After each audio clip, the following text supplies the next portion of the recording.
Mga kakusina, magandang umaga sa maulap na panahon. Sino ba naman sa atin ang hindi mapapawaw at mapapa-unli-rice kapag ganito kasarap na ulam ang nakalatag sa ating hapagkainan? Itsura pa lang astig na.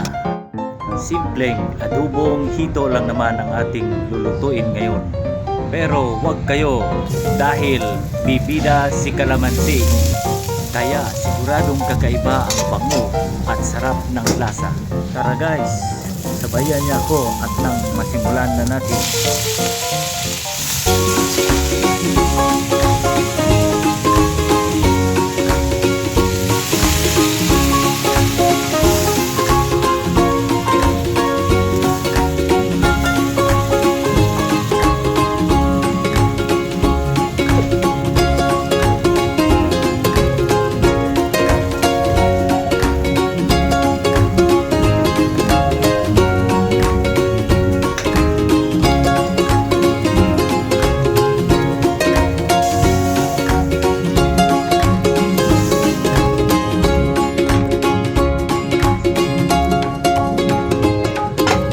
Nanonood ka pa rin sa mga oras na ito, maraming salamat po.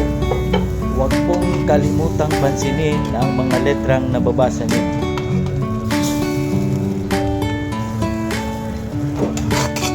Mangyaring paki-follow na rin po para updated ka sa aking mga videos. Ayan guys, kapag luto na, pwede na natin ilagay ang kalamansi. Mga 10 piraso po ang ilagay ko dyan. Pagkatapos, takpan lang natin ng ilang segundo para manuot ang lasa.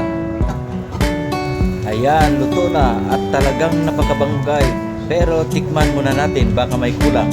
Napakasarap na, pero mas pasarapin pa natin. Nilagyan ko ng kalahating kutsarang brown sugar para naman may konting tamis, pambalanse sa asim na gawa ng ating kalamansi. Ayan guys, ready na. Sa mga mahihilig sa hito dyan guys, nako, itong gawin nyo, sigurado hindi ka magsisisi.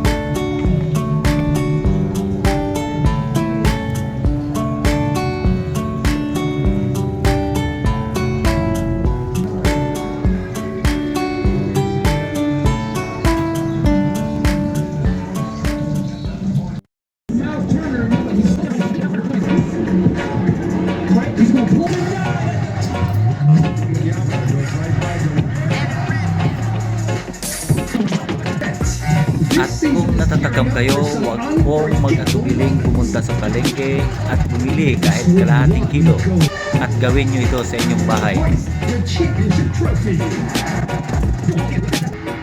Salamat nga po pala sa pagbabahagi ng inyong kaunting oras.